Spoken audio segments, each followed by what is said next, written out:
नमस्कार, मैं श्री रुद्र स्वरूप सेवा संस्था के तरफ से और राम कुमार पाल सोशल फाउंडेशन के तरफ से आपका राष्ट्रीय बाल सनातनी वक्ता माधव पांडे। आज का विषय है आत्मा क्या है। श्रीमद् भगवद गीता के 2 अध्याय के 23वां श्लोक में भगवान श्री कृष्ण ने अर्जुन से कहा है कि हे अर्जुन, आत्मा का कभी नाश नहीं हो सकता, क्योंकि आत्मा अजर, अमर और अविनाशी है, जिसे न शस्त्र काट सकते हैं, न आग उसे जला सकती है, न पानी उसे भिगो सकता है और न ही हवा को बुझा सकती है। अतः हे पार्थ, यह आत्मा तो एक ऐसा जीव है जो कि व्यक्ति के कर्म फल के अनुसार एक शरीर से दूसरे शरीर में भटकता रहता है। नैनम छिन्नन्ति शस्त्राणि, नैनम दहति पावकः, न चैनम खलदन्त्यापो, न शोष्यति मारुतः। अर्थात आत्मा को न शस्त्र काट सकते हैं, न आग उसे जला सकती है, न पानी उसे भिगो सकता है और न ही हवा उसे सुखा सकती है। Weapons cannot shield the soul, nor can fire burn it. Water cannot wet it, and nor can wind dry it. सनातनी धर्म में शास्त्र यह कहते हैं कि आत्मा एक शरीर को धारण करती है और फिर जन्म मरण का चक्र अनवरत ही चलता रहता है। अतः हे पार्थ, एक डरा हुआ कायर व्यक्ति अपने जीवन में सैकड़ों बार मरता है, जबकि एक निडर या धीर पुरुष व्यक्ति अपने जीवन में मृत्यु के रहस्य को जानने वाला केवल एक बार ही अपनी मृत्यु का आलिंगन करता है।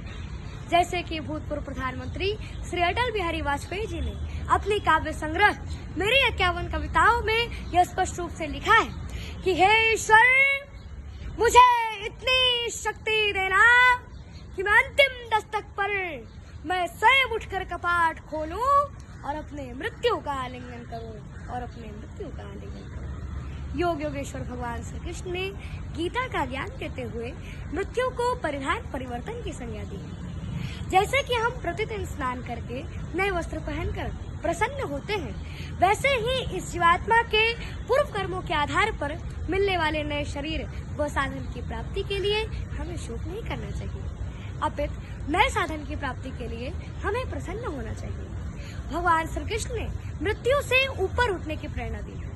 जैसा कि अथर्ववेद में ताम मृत्युम दयता मां प्रमेष्ठा, मतलब कि मृत्यु तेरी रक्षा करे और तू समय से पहले न मरे। और फिर उत्तवा मृत्योर पीपरम कहकर भगवान ने यह संदेश दिया है कि हे जीवात्मा, मैं तुझे मृत्यु से ऊपर उठाता हूँ। मृत्योर मां पुरुषो दे, अर्थात हे मृत्यु, तू पुरुष को समय से पहले मत मार।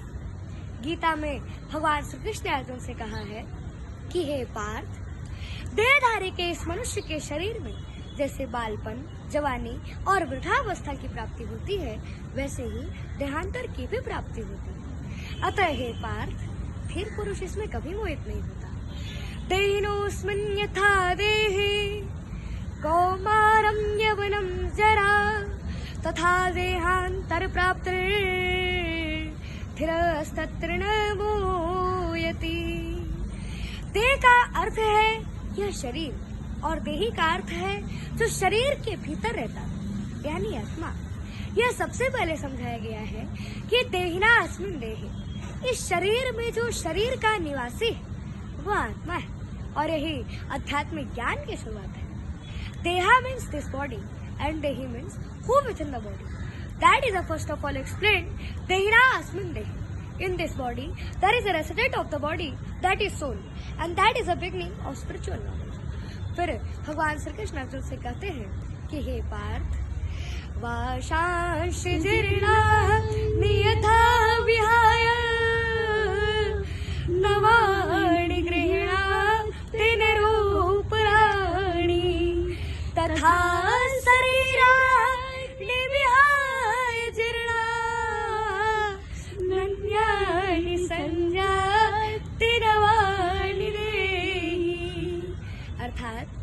जैसे हम पुराने वस्त्रों को त्याग कर, जैसे हम मनुष्य पुराने वस्त्रों को छोड़कर नए वस्त्रों को धारण करते हैं, वैसे ही आत्मा भी पुराने शरीरों को त्याग कर दूसरे नए शरीरों को धारण करती है। As a person puts on new garments, giving up old ones.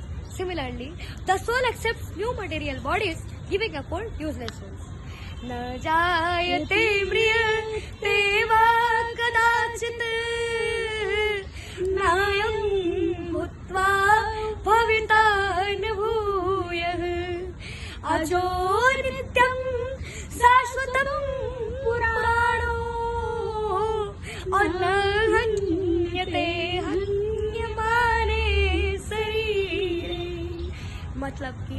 यह आत्मा किसी काल में न जन्म लेता है और ना ही मरता है और ना ही फिर अभाव रूप होने वाला है।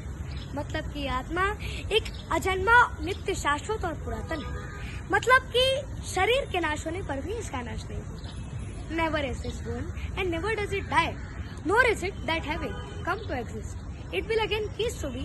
This one is birthless, eternal, undying, ancient. It is not killed when the body is killed. और जिस प्रकार से श्रीमद् भागवत के श्रवण मात्र से ही राजा परीक्षित को मोक्ष की प्राप्ति हुई थी, उसी प्रकार से हम मनुष्यों और जीवात्माओं को भी श्रीमद् भागवत के श्रवण मात्र से ही मोक्ष की प्राप्ति होती है। जय जय श्री कृष्णा। राधे राधे।